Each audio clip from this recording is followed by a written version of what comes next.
Beginnings of the archipelago. Some 50 million years ago, the archipelago was formed by volcanic eruptions. About 30,000 years ago, the earliest inhabitants had arrived from the Asian mainland, perhaps over land bridges built during the Ice Ages. By the 10th century AD, coastal villagers welcomed Chinese commerce and settlers, followed by Muslim traders from Borneo. The early inhabitants of the Philippines were Mongoloid descent, which are predominant today. The gradual spread of Islam from Borneo into the central and northern islands was interrupted by the arrival of the Spanish Christians. Discovery of the Philippines by the West and Revolution. Ferdinand Magellan. The Philippines were claimed in the name of Spain in 1521 by Ferdinand Magellan, a Portuguese explorer sailing for Spain, who named the islands after King Philip II of Spain. They were then called Las Filipinas. By the 1830s, Spanish culture and thought had penetrated into Filipino culture to the extent that the Filipino people began thinking about liberation from Spain. The government of Spain developed Filipino agriculture to the point that it was self-sufficient. After some attempts at independence, and an equal number of atrocities on the part of Spain, Filipino nationalists began to speak out. One of the most famous of the time was José Rizal. He studied medicine at the University of Santo Tomas in the Philippines and the University of Madrid. Rizal wrote two important novels that portrayed the abuses of Spanish rule. Although the books were banned, they were smuggled into the Philippines and widely read. On the night of his execution, on December 30, 1896, Rizal proclaimed the Philippines the Pearl of the Oriental Seas. His death is annually commemorated on December 30th. Flag of the Philippines. Rizal's execution gave impetus to the revolution.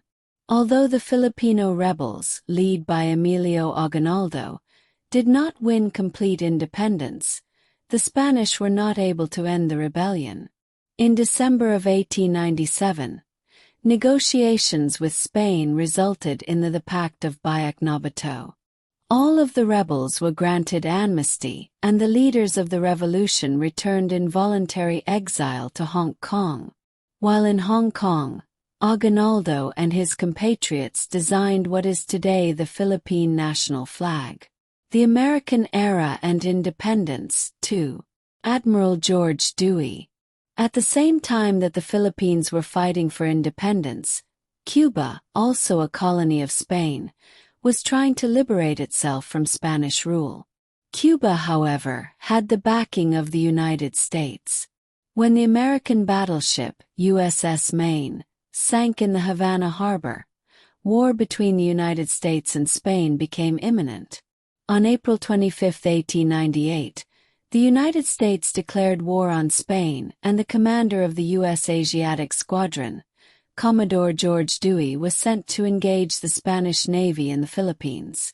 Dewey attacked the Spanish fleet on the morning of May 1, 1898, from his ship USS Olympia. The battle lasted only a few hours, resulting in the complete destruction of the Spanish fleet at Manila Bay. The American fleet suffered only minor damage. The Spanish-American War officially ended with the Treaty of Paris on December 10, 1898. However, the American government was only interested in Cuba's independence, not that of the Philippines. By the treaty, Cuba gained its independence and Spain ceded the Philippines, Guam and Puerto Rico to the United States for the sum of $20 million. Given its own history of colonial revolution, American opinion was uncomfortable and divided on the moral principle of owning colonial dependencies. Having acquired the Philippines almost by accident, the United States was not sure what to do with them. On January 20, 1899, President McKinley appointed the first Philippine Commission, Sherman Commission, to make recommendations. The Treaty of Paris and subsequent actions by the United States were not well received by the Filipinos, who were not even consulted. The Philippine War of Independence began on February 4, 1899, and continued for 2 years. The United States needed 126,000 soldiers to subdue the Philippines. The war took the lives of 4,234 Americans and 16,000 Filipinos. The Commonwealth of the Philippines was established by the United States government in 1935, with a view to granting Filipino independence within 10 years. However, on December 8, 1941, 10 hours after the attack on Pearl Harbor, the Japanese military invaded the Philippines. United States forces under the command of General Douglas MacArthur withdrew to Java on December 12, 1941. MacArthur promised, "I shall return." General MacArthur kept his promise and returned with a massive amphibious force on the island of Leyte in October of 1944. Over the next 4 months, U.S. forces, with the help of Filipino guerrillas, routed the Japanese army. After the war, the United States restored the pre-war Commonwealth government. By 1946, the Philippines had transformed from a commonwealth to an independent republic.